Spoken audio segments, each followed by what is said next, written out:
The world was alive, but it did not breathe air. It breathed smoke.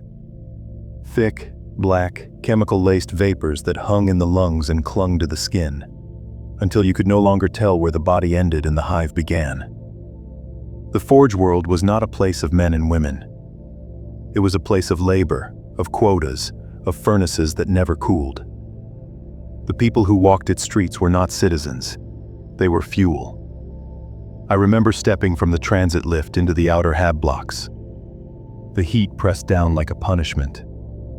The lumen strips overhead flickered without rhythm, bathing the corridors in a pale, sickly glow. The walls were slick with condensation, with oil, with grime that had lived longer than any of us. Each breath was ash. Each step was echoed by the grinding of conveyor belts, the shriek of ungreased gears, the steady drone of machines that never ceased their song. The sermons told us this was holy. The preachers raised their voices above the clatter, screaming their litanies of labor. To work is to pray, to sweat is to serve. I remember their voices, cracked and raw, ringing out over the endless machinery. They carried whips of plasteel, but they rarely needed to use them. Fear was sharper than any lash. We worked not for the whips, nor even for the wages of survival, but because idleness was heresy. And in the Imperium, heresy was death. Children did not play here. They were not permitted to.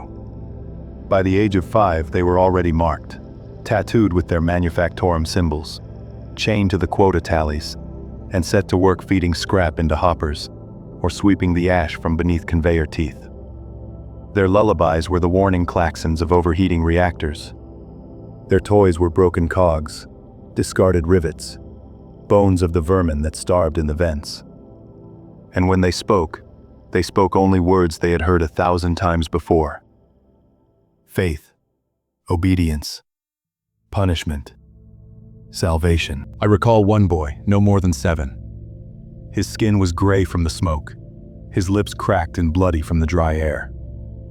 He carried his quota book with both hands as though it were scripture, and in truth it was. Each tally etched within it was a prayer, each missing line a sin. He smiled when the foreman praised him. He did not know what joy was, but he knew pride. And pride was permitted only if it was wrapped in duty. The boy's hands shook when the machine jammed. He knew what would happen. And still he prayed as he reached into the teeth, as though his words alone might spare him. The machine did not care. His blood painted the steel red, and the foreman did not flinch. The tally was marked. The hymn resumed. This was life. This was faith. This was how the world breathed. Above the habs, the hive spires cut the skies into blades. They rose higher than sight allowed, vanishing into the choking clouds. They were black monoliths bristling with cranes and smokestacks, lit by the pulsing glow of furnace fires within. And yet, from far below, they looked like tombstones, marking not the graves of the dead, but of the living. The priests told us that the air was poisoned because the emperor demanded sacrifice. They said our suffering was his will, that every cough, every burning lung, every tear of blood from our eyes was another offering upon the altar of survival. To complain was treason. To despair was heresy. And so we smiled through the tears, raised our hands in devotion, and praised him for the chance to endure. But in the quiet moments, when the sirens fell silent and the furnaces dimmed, I heard the whispers. I heard men mutter that their quotas had been raised beyond what flesh could meet. I heard women curse the names of the overseers when they thought no Vox recorder listened. I heard children beg for food that did not exist. Whispers. Always whispers. Because to speak aloud was to be heard. And to be heard was to vanish. I remember when the Arbites came for the old man in the lower habs. He had failed his quota for 3 days.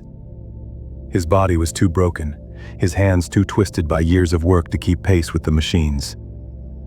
His neighbors tried to hide him. They prayed for him. But the Arbites found him all the same. They dragged him into the corridor and made us all watch. His crime was laziness. His punishment was a bullet. The shot echoed like thunder, louder than any machine. The old man's blood seeped into the cracks of the steel floor. And then he was gone. The Arbites left without a word. The work resumed. This was mercy, they said. Swift punishment kept the hive alive. Swift punishment kept us loyal. I believed it once. We all did. What else was there to believe? And yet, there were things even the Arbites could not silence. Rumors of machines failing. Rumors of forges cooling. Rumors that the Titans themselves, the god engines, the colossi, had gone quiet. The Titans were not myths. We had seen their shadows when they strode. Even dormant, even hidden in their great hangars, they were always with us. To live on this world was to live beneath their gaze. They stood taller than hive spires, their backs crowned with cathedrals of steel, their cannons the size of manufactorums. They were gods made iron, their machine spirits fed by the prayers of thousands. When they walked, the ground trembled, the very hive foundations groaned, and yet, in those days, they did not walk. They waited. They lingered like specters, looming in silence, shrouded in incense and dust. And for the first time in my life, I wondered, could a god grow tired? Could even Titans falter? The priests never spoke of it. When asked, they smiled with bloody teeth and said the Titans would march when the Omnissiah commanded it. That to doubt was heresy. That to question was to spit on the Emperor's throne. But their eyes betrayed them. Their hands shook when they raised their censers. Their chants broke when the Vox systems failed. I remember standing outside the Titan hangar once, on a rare walk sanctioned by my overseer. The gates were taller than any cathedral, carved with runes I could not read. I heard the low hum within, the sound of reactors slumbering, the whisper of machine spirits dreaming in their steel cages. The air smelled of oil, of rust, of blood spilled in offering. It was like standing before the mouth of a god. And I knew in that moment that those colossi were not silent. They were listening. And if they were listening, then to what? The world breathed smoke. But beneath the smoke, beneath the sermons, beneath the endless clatter of gears, something else moved. Something hidden. Something waiting. I felt it in the hum of the hive. I felt it in the silence between klaxon screams. I felt it when the old man died, when the boy's blood stained the machine, when the Arbite's boots echoed down the corridor. Faith was not enough. Labor was not enough. The smoke grew heavier. The whispers grew louder. The Titans dreamed, and the world held its breath. And I, like every soul in that hive, began to wonder, not when the end would come, but whether it had already begun. I remember the first time the Titans walked. The air itself seemed to kneel before them. Dust shook from the hive spires. Windows shattered from the pressure of their passage. Every man, every woman, every child fell to their knees in the hab corridors, as though the ground itself demanded worship. And still, it was not enough. To see a Titan move was to witness a cathedral stride upon legs of steel. To feel the voice of the Omnissiah thunder in your bones. The priests told us that to glimpse them was a blessing few mortals would ever earn. But it was no blessing. It was terror.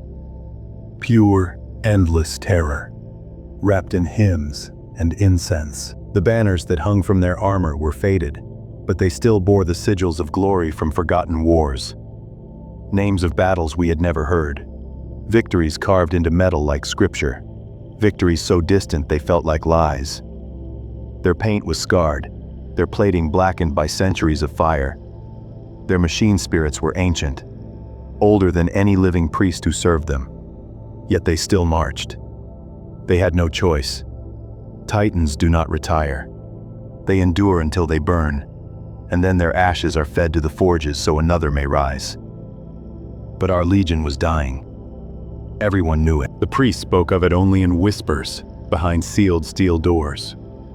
The sacristans bled themselves in the sanctums, cutting their palms and feeding their blood to the engines, whispering rites with cracked lips. The magi scoured the manufactorums for parts that no longer existed. They tore apart sacred relics just to keep the reactors humming for another hour. Their prayers became desperate, their chants louder, as though shouting might wake the Omnissiah from his silence. I walked among them once, permitted by chance to see their work. The hangar was a temple, vast as the heavens, roof lost in the darkness above. Titans stood like statues of gods, their armor plated with centuries of repair. Incense smoke coiled around their legs. Candles burned in thousands along their pathways, and the air was thick with the copper tang of blood mixed with machine oil. Priests knelt in endless rows, chanting the canticles of awakening. Their voices were hoarse, their eyes sunken, but they dared not stop. For if their voices ceased, perhaps the Titans would not stir at all. One of the sacristans looked at me as I passed. His face was hollow, his skin pale as parchment, his robes stiff with dried blood. His eyes burned with something I could not name. Devotion, yes, but also madness. He whispered, "The Titan knows. The Titan hears." Then he smiled, and his teeth were black with rot. I never forgot his face. The legion that once numbered thousands was now but a shadow. We called them the Legion of Ashes, though never allowed. Their engines were too few, their pilots too old, their priests too broken. Their glory was memory. But still, they endured. Still, they prepared for wars that might never come. Why? Because obedience was all they knew. Because to fail their purpose was worse than death. Orders came across the Vox. Broken transmissions, words half lost in static. Commands that made no sense. Demands for deployments to sectors no longer on the charts. But the priests obeyed. They always obeyed. I watched them kneel before the machine spirits, pleading for motion, pleading for fire. And I wondered, were they obeying orders? Or were they simply obeying the habit of obedience itself? The Titans stirred. Slowly, reluctantly. Like giants roused from endless sleep. Their reactors groaned. Their servos screamed. Their cannons shuddered. And when they finally moved, the world shook. I was there when one rose for the first time in decades. Its name was painted in cracked white across its shoulder. Dominus Ferrum. Its plating was rusted, its heraldry worn to shadows. But when its eyes flared with golden fire, the priests wept. They beat their chests with their fists, chanting, "The Omnissiah sees, the Omnissiah hears." I felt the heat of its reactor from 100 meters away. My teeth rattled, my skin burned. And still I could not look away. Because when the Titan turned its gaze, I felt it pierce me. It was not a machine. It was not a weapon. It was a god bound in steel. And like all gods, it demanded worship. The people gathered in the lower hive plazas when the Titan stirred. They stood in silence, in awe, in fear. Parents held children tight against their chests, whispering prayers into their ears.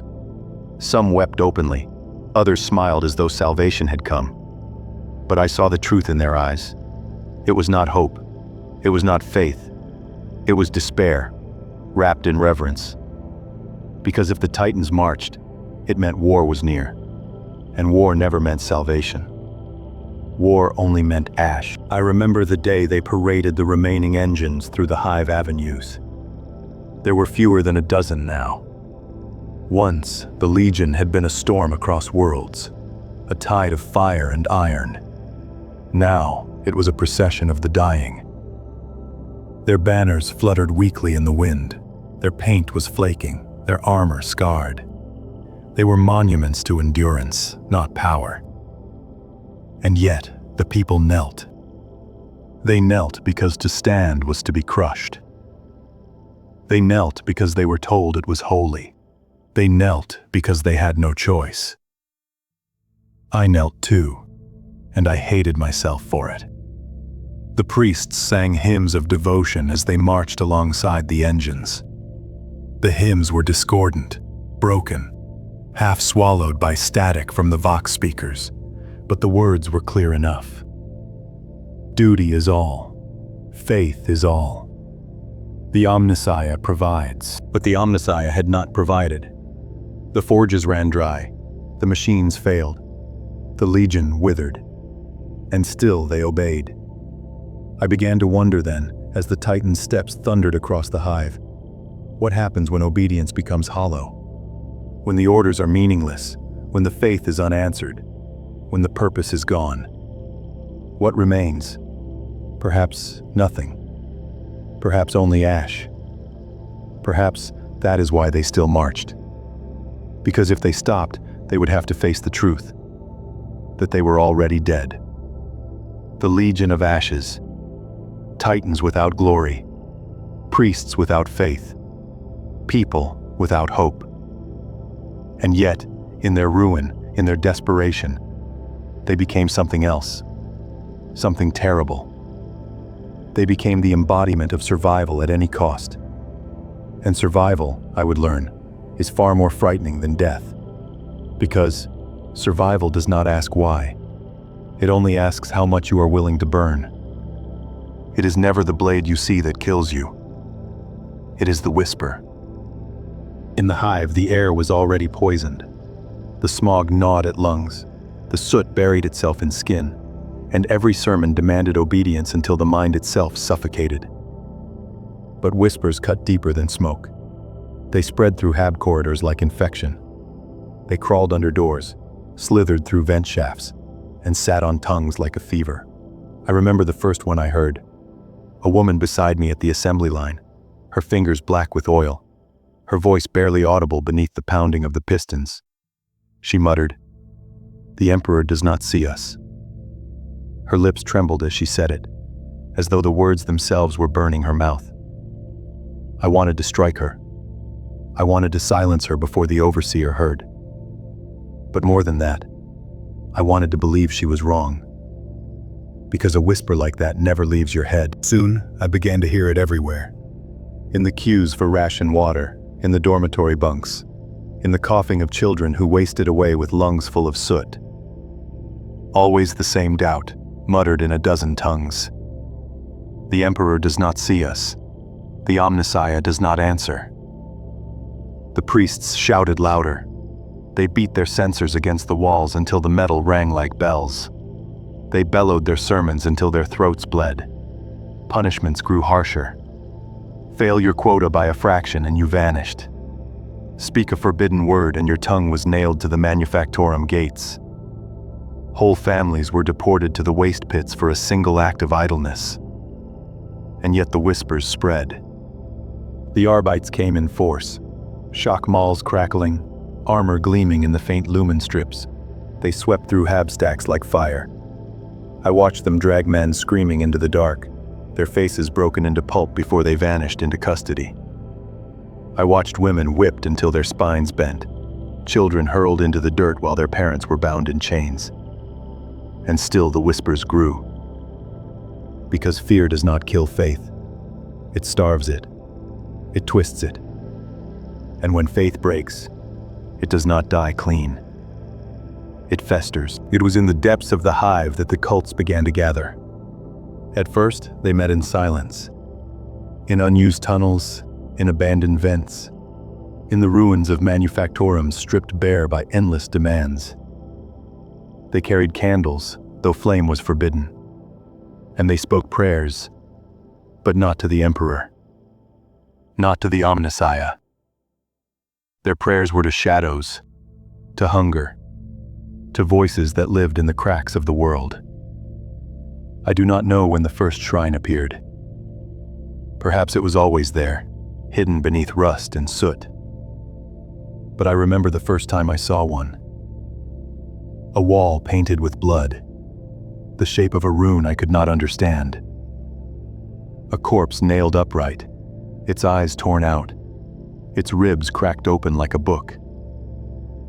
Around it, men and women knelt, whispering prayers I could not bear to hear. And when they turned, their eyes glowed with something beyond madness, something that wanted me to join them. I ran and I prayed to the Emperor until my throat split. But the image never left me. The whispers never stopped. And then the heresy broke into the open. It began with sabotage. Machines that had never failed groaned into silence. Power conduits ruptured. Vox systems filled with static. Quotas collapsed into chaos. Then the riots began. Crowds surged through hab blocks, armed with hammers, with blades torn from machinery, with torches stolen from shrines. They screamed that the Emperor had abandoned us. They screamed that the Titans were false gods, prisons of rust and silence. They screamed for freedom, though none could name what freedom was. I remember standing in the Manufactorum Square as the mob rose. Their chants drowned out the overseers. Their torches burned hotter than the lumen strips. They surged like a tide. And for the first time in my life, I did not know which side was mine. The Arbites met them head on. Bolts tore through the crowd. Bodies fell and bled into the gutters. But for every rioter that fell, 2 more rose. Because death no longer frightened them. They had nothing left but their whispers, and the whispers had become their truth. It was then the Titans stirred. I heard their engines before I saw them. A low seismic growl, like the growl of a god waking from an endless dream. The ground shook. Dust rained from the ceiling. And then, from the hangars, they emerged. Colossi of steel and faith, their weapons burning with reactor fire. They moved with slowness, with inevitability, their shadows falling like judgment upon the streets. The priests shouted hymns, raising their censers high. The Arbites cheered, their voices broken with relief. Even the overseers wept, because the Titans had come, and surely that meant the Emperor still saw us. Surely that meant salvation. But salvation is a lie. The Titans did not march against invaders. They did not march against Xenos or heretics beyond the stars. They marched against their own streets, against their own people. I watched it happen. A single step crushed hundreds. A single blast of plasma turned hab blocks to ash. Whole corridors, whole families, whole generations burned beneath the gaze of the god engines.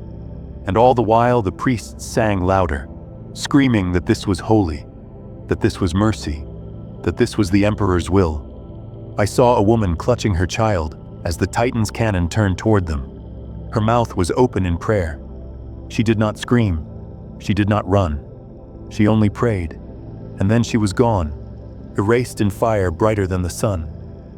The streets became rivers of ash. The air was thick with screams, with hymns, with the roar of war engines. And in that chaos, I understood. The whispers had never been the enemy. The enemy was within the walls. The priests, the overseers, the Arbites, the Titans themselves. They had always been the enemy. Because loyalty was not salvation, it was chains. And the Legion, once gods of war, had become executioners. The hive burned. The cults screamed their praises to darker powers. The priests screamed their devotion to the Emperor. The Arbites screamed orders drowned by the roar of cannons. And I screamed with them, though I do not know whose name I called. Only the Titans did not scream. They spoke in thunder. And thunder does not ask questions. It only kills. The ground trembles still, long after the engines of the great war machines have gone silent. You move through avenues coated in soot, where ash clings to every surface like a second skin. The air is metallic, acrid, filled with the faint taste of blood and promethium. Buildings lean like weary sentinels, their bones cracked by bombardments, their windows blind with soot. It is a place where sound travels strangely, muffled, as though the world itself is trying to forget what has been done here. Only the keening of distant sirens pierces the quiet, warning of collapse, fire, or plague. You keep walking, because stillness is death, and there are whispers that stragglers are taken in the night. The people are hollow-eyed now, their faith worn thin by grief and famine. Once, every corner echoed with hymns, loud and obedient, the drilled chants of workers praising their god emperor. Now the words falter. Mothers mouth the verses, but their voices break. Children are too weak to raise their heads. Priests stand on shattered balconies and scream the old litanies until their throats bleed, yet fewer turn to listen. They all know what lies beyond the city walls. Endless plains of slag, burning trenches, titans of iron and steel that now lie broken, their great frames reduced to rusting carcasses half buried in ash. Even in death, the titans seem to watch, their silhouettes jagged against the low clouds. They were gods to the people, walking cathedrals of metal. To see them silent is to feel abandoned. You hear it whispered. If even the god machines fall, what hope remains for flesh? You carry the memory of their last march. You remember the earth breaking under their steps, the banners of the Collegia Titanica snapping in the wind, the thunder of their cannons drowning out every hymn. It was a sound of salvation. Or so you thought. You remember the sight of one bending, collapsing to its knees as fire consumed its armor. Its death wail carried for leagues like the tolling of a cathedral bell. Men and women around you wept openly, for they had seen faith made manifest topple into the dust. Since that moment, no sermon has rung as loudly. No promise has healed the wound. And in the silence that followed, the enemy did not advance. The war moved elsewhere, leaving the world broken, but not taken. The Legion died for this. And you wonder if even the Emperor knows their name anymore. You walk past a shrine built from scavenged plating, an altar painted with blood. It leans against the wreck of a transport that once bore munitions for the god engines. Pilgrims kneel here, whispering their petitions, pressing their foreheads against rusted steel. A child lays down a toy carved from wood, shaped crudely into the form of a titan with stunted limbs. The mother pulls him away quickly, fearful, for the priests warn that to remember too fondly is dangerous. That way lies idolatry, the worship of machine over emperor. Yet you see the grief in her eyes. She cannot forget. None of you can. The ash itself feels heavy with memory, as though every step stirs ghosts of a legion erased. The weight of their sacrifice lingers in the very dust you breathe. Each breath carries it deeper into your body, until it feels as though you too are made of ash, hollowed by fire, sustained only by will. In the distance, towers still burn. Once they were manufactoria, forges where men worked without pause to build shells for the god machines. You recall the endless labor, the overseer's whips, the vox-blared hymns that drowned the groans of the dying. It was duty, they told you. Duty until death. Now the forges are silent, their conveyor belts warped by heat, their hoppers clogged with congealed slag. The men and women who once toiled there wander the streets like shades, unable to work, unable to rest. They have been stripped of purpose, and that is a cruelty worse than hunger. Without the endless rhythm of machines, they must face the silence of their thoughts. And in silence, doubts take root.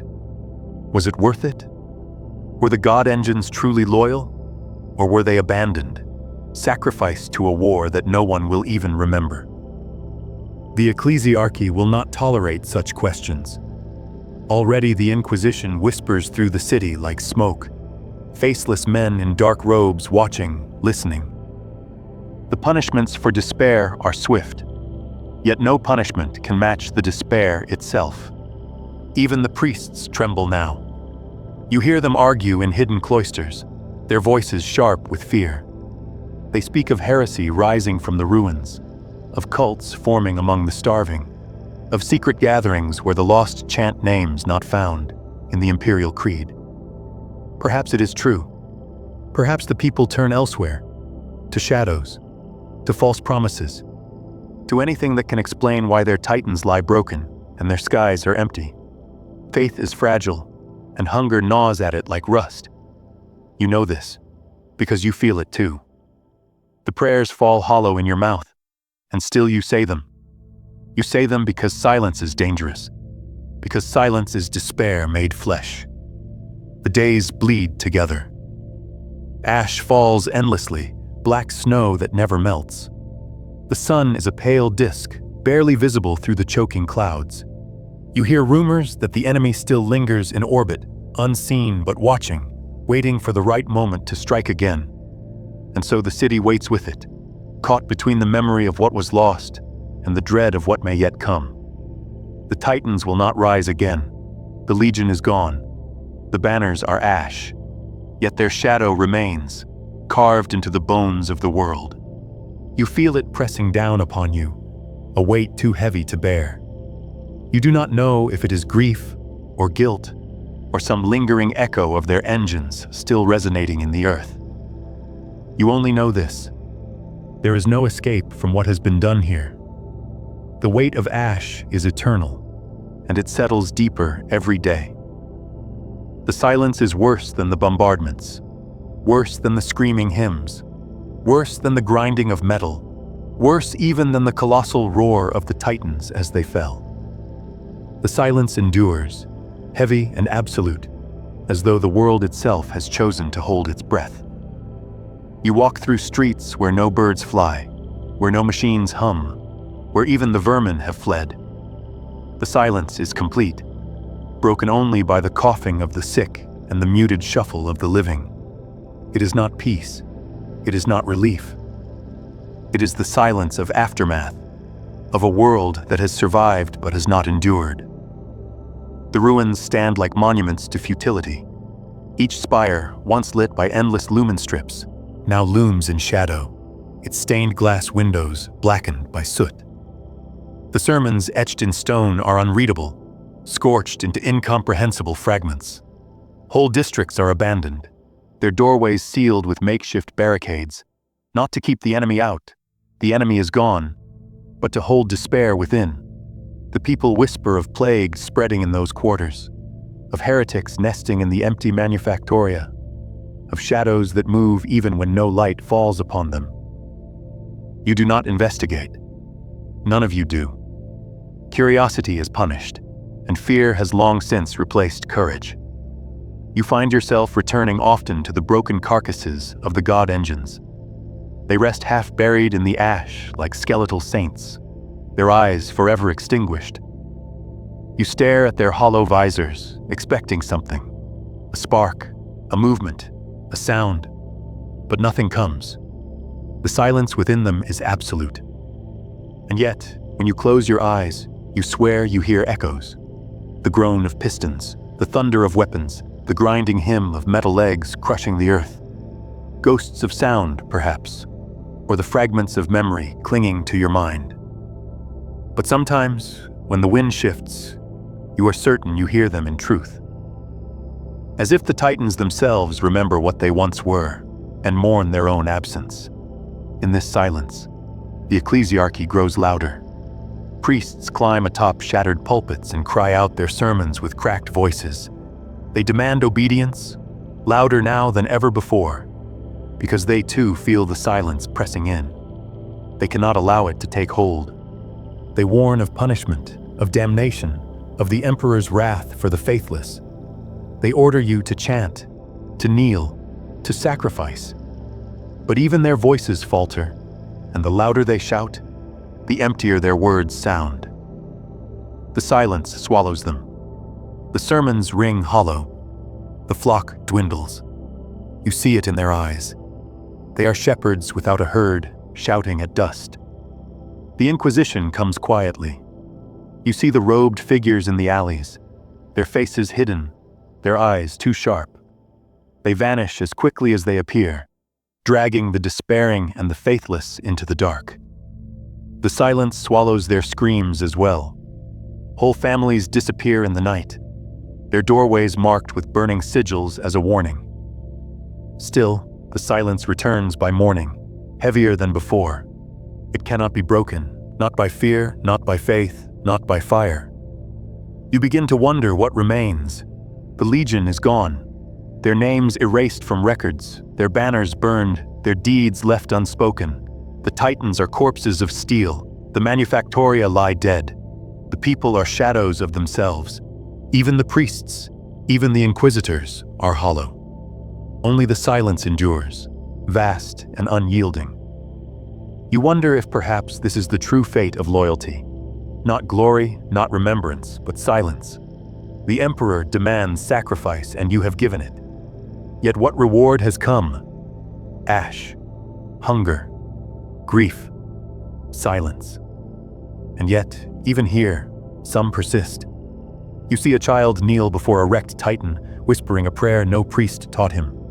You see a woman carve runes into the ash, symbols you do not recognize, her hands trembling with both fear and hope. You see workers gathering broken scraps of metal, shaping them into crude effigies of the god engines. The priests would call it heresy, but you know it is something else. It is memory refusing to die. It is the echo of loyalty, carried forward by those too stubborn to forget. The silence may consume the priests, the Inquisitors, the Manufactoria, the banners, but it cannot consume memory. It cannot erase what was seen, what was lost. The Legion is gone, but their shadow remains, etched into the bones of the world. And perhaps that is enough. Perhaps that is what loyalty means. Not victory, not reward, not even remembrance, but the quiet endurance of those who refuse to let go. The silence presses closer now. It fills your ears, your lungs, your very thoughts. It is heavy, suffocating, eternal. Yet within it, faint and fragile, you hear something else. A heartbeat, a whisper. The ghost of an engine still breathing, somewhere deep beneath the ash. Perhaps it is nothing. Perhaps it is madness. Or perhaps it is hope, buried but not extinguished. You close your eyes, and for a moment, you feel it. The tremor of a giant step, faint, far away, yet undeniable. And in that moment, you know this. The silence is not the end. It is only the waiting. The last Loyalist Legion may be gone, but their echo will never fade. Not in this world. Not in you. Not in the Emperor's sight. Because silence itself remembers.